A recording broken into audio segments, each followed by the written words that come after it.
ইয়েমেনের প্রদেশের কোন একটি বাগানের মালিক ছিল একজন আল্লাহভীরু লোক।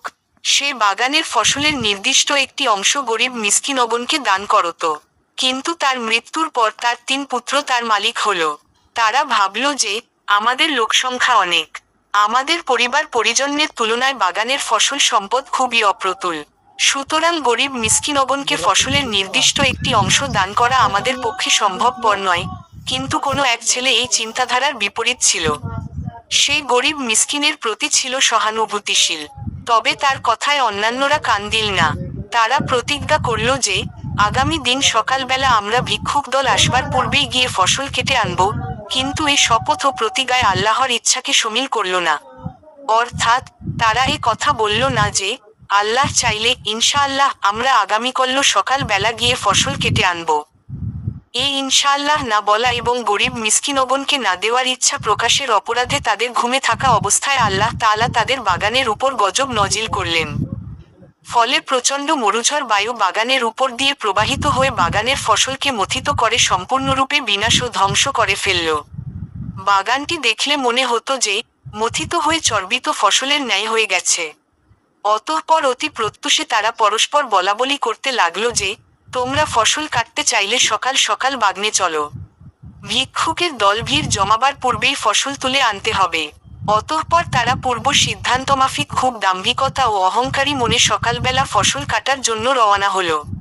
আর পরস্পর চুপে চুপে বলাবলি করতে লাগলো, সাবধান, আজ যেন কোন প্রকারে তোমাদের কাছে ভিক্ষুকের দল ভিড় জমাতে না পারে।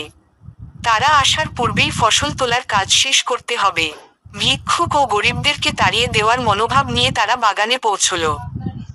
বাগানের বিনাশ ও ধ্বংসযজ্ঞ অবলোকন করে বলল, আমরা পথ ভুলে হয়তো অন্য কোনো বাগানে এসেছি।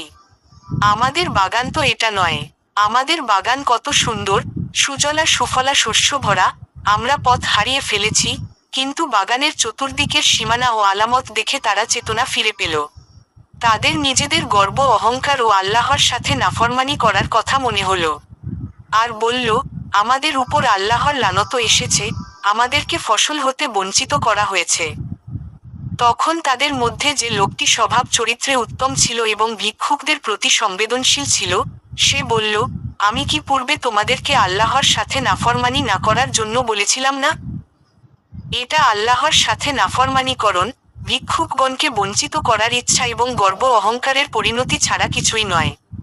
এখনো সময় রয়েছে, গুনাহ হতে তওবা করো। আল্লাহর মহিমা ঘোষণা এখনো কেন করছো না?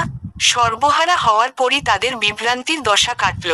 তারা মনে মনে তওবা করে আল্লাহর নিকট ক্ষমা প্রার্থনা করে বলল, হে আমাদের প্রতিপালক, আমরা আপনার মহিমা প্রকাশ করছি।